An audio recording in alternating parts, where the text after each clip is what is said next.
Number 2, rebuilding this Honda Accord transmission.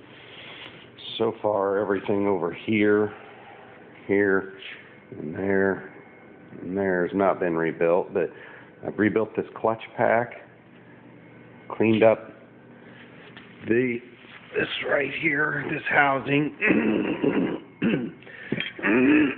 and underneath went through and made sure nothing was clogged up on those veins there, and have rebuilt or cleaned these parts right here.